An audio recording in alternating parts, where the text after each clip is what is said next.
যেই বাড়িতে আমার দাদা পরদাদা ছিল তারা বলতো এটা আমার বাড়ি, আমার দাদা বলতো এটা আমার বাড়ি, আমার বাবা বলছে আমার বাড়ি। এখন আমি এই বাড়িতে থাকি, আমি বলি আমার বাড়ি। আমি মারা গেলে আমার ছেলে বলবে আসলে কার বাড়ি?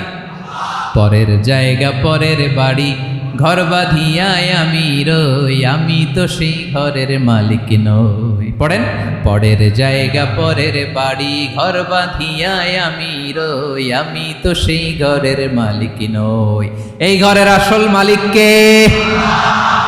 সে আল্লাহ বললেন লাহু মা ফিস সামাওয়াতি ওয়া মা ফিল আরদ, আকাশে যা আছে জমিনে যা আছে এগুলোর আসল মালিকানা আল্লাহর। আমাদের কাছে সাময়িক সময়ের জন্য দিয়েছে কে? দিয়ে আল্লাহ দেখে, পরীক্ষা করে। কাউকে আল্লাহ সন্তান দিয়ে পরীক্ষা করে, কাউকে না দিয়ে, ঠিক কিনা?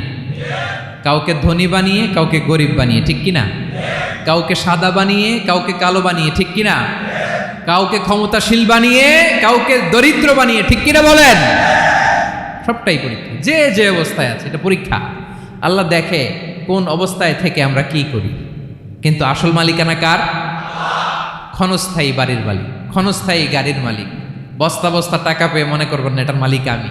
আজ আছি কাল, আজ মরলে কালকে। আহা, এই তো দুনিয়া। লাহু মা ফিস সামাওয়াতি ওয়া মা ফিল আরদ, যা আছে তিনি মালিক। এজন্য আমার আমার কম বলবেন। আমার আমার সব আমার, সব আমি খামো, এরকম আছে না নাই? বলা যাবে না। আমরা আসল মালিক না।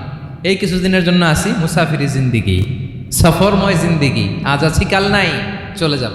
থাকতে আসি নাই, তাই না? থেকে যাবেন একজন, তিনি কে? তাহলে আকাশ জমিন এ দুয়ের মাঝখানে যা আছে সব কিছুর একক একচ্ছত্র মালিকানা একটা সত্তার। আওয়াজ করে বলুন তিনি কে?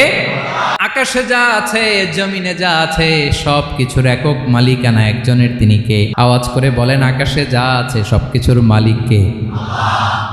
তো জমিনে যা আছে এগুলোর মালিক কে? এ দুয়ের মাঝখানে যা আছে এগুলোর মালিক কে? আমার মালিক কে? আপনার মালিক কে? আপনার সন্তানের মালিক কে? আপনার সম্পদের মালিক কে? সব কিছুর মালিক কে? আমরা দুনিয়ার আসল মালিক না, ক্ষণস্থায়ী মালিকানা আমাদের। ক্ষণস্থায়ী। আহা, আমার আমার আমার বলতে বলতে গলা শুকিয়ে ফেলি।